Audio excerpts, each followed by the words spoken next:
Tears for Humayun Ahmed, the Shakespeare of Bangladesh, as published in the Times of India by Rashidul Bari, voiced over by Michael Arias.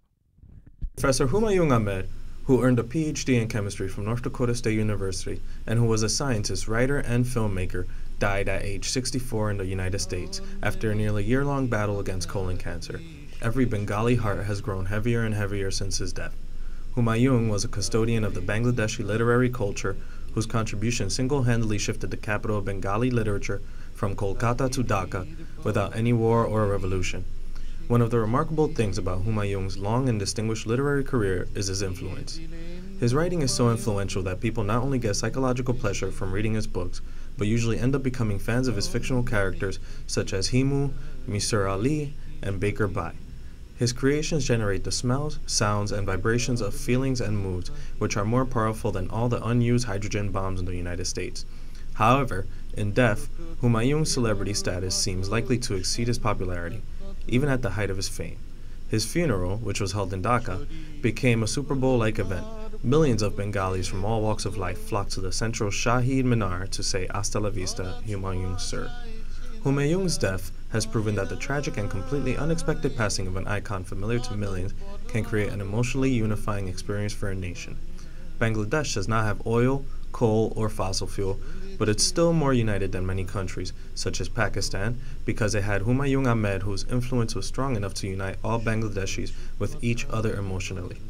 What then is our assessment of Humayun's importance in world literature?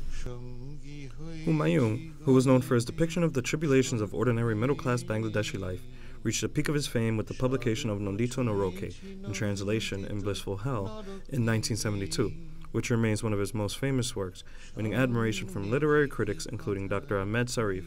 He wrote over 200 fiction and non-fiction books, all of which are bestsellers in Bangladesh. This is something unheard of.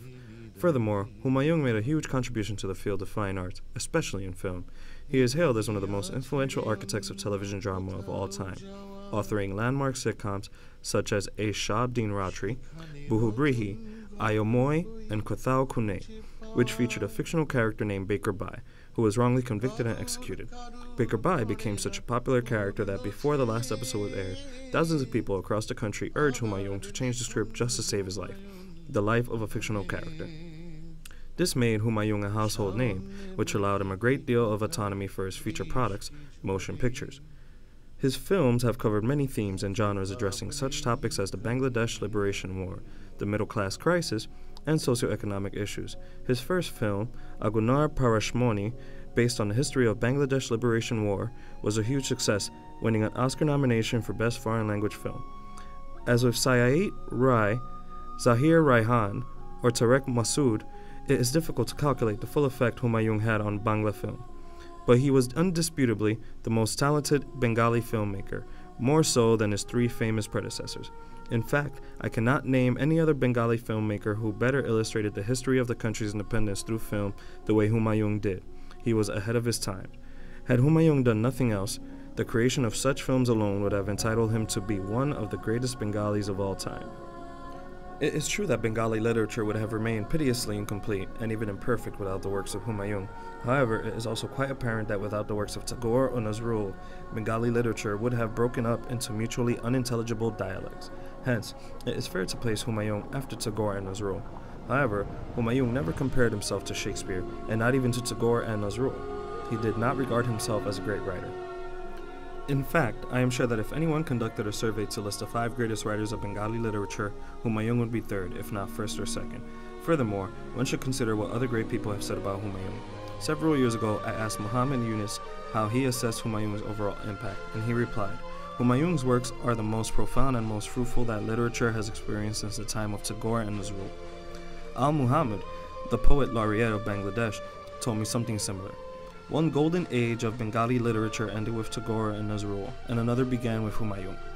Fiction writer Imdadul Haq Milson considered him to be the almighty lord of his Bengali literature, controlling all their actions and thoughts. If so, he is a generous lord who is great because he created immortal characters such as Mr. Ali and Himu, and they, on entering our memory, became more alive than the living.